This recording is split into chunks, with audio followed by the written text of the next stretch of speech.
Hujambo na karibu mtazamaji wa Zone Media, sina shaka ubuheri wa afya kabisa. Miongoni mwa taarifa nilokuwa nayo hapa ni kuhusiana na Urusi kupinga mashambulizi ya Israel dhidi ya Irani na kueleza kuwa ni kinyume cha sheria. Sasa Urusi imelaani mashambulizi yanayoendelea kufanywa na Israel dhidi ya Irani, ikiyataja kuwa ni kinyume cha sheria, na imetoa wito wa kutafuta suluhisho la kidiplomasia kuhusu wasiwasi uliopo juu ya mpango wa nyuklia wa Tehran.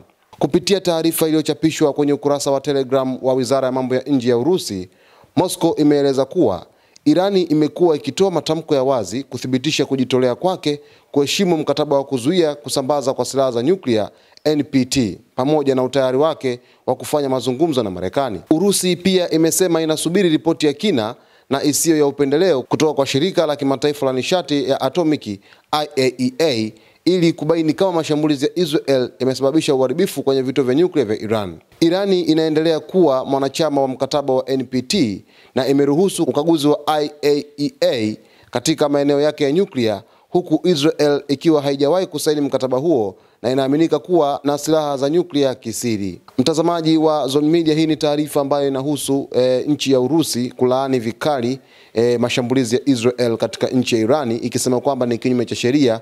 Na Urusi kupitia taarifa ambayo iliweza kuchapishwa kwenye ukurasa wa Telegram wa Wizara ya Mambo ya Nje ya Urusi, Moscow imesema kwamba Irani imekuwa ikitoa matamko ya wazi kuthibitisha kujitolea kwake kuheshimu mkataba wa kuzuia na kusambaza kwa silaha za nyuklia. Pamoja na utayari huo wa kufanya mazungumzo na Marekani, lakini vile vile ndio Israel ikaweza kuishambulia nchi ya Irani hivi karibuni, lakini vile vile siku ya Jumapili ilipofika, basi Irani ikakataa kabisa kuweza kukaa chini na kuzungumzia kuhusiana na mkataba wa nyuklia. Kwa hiyo kuna namna ambayo inaendelea hapa, inaonekana wazi kwamba Urusi anataka kutenda haki kutokana na hiki ambacho kinaendelea hapa. Na Urusi siku zote kupitia Rais Vladimir Putin wamekuwa ni watu ambao wanatamani haki ipatikane kwenye jambo husika. Na hiki kitu ambacho kinatokea hapa ni kwamba Urusi inataka mara moja mambo haya yaweze kukaa sawa na mashambulizi yasiweze kuendelea katika nchi ya Iran.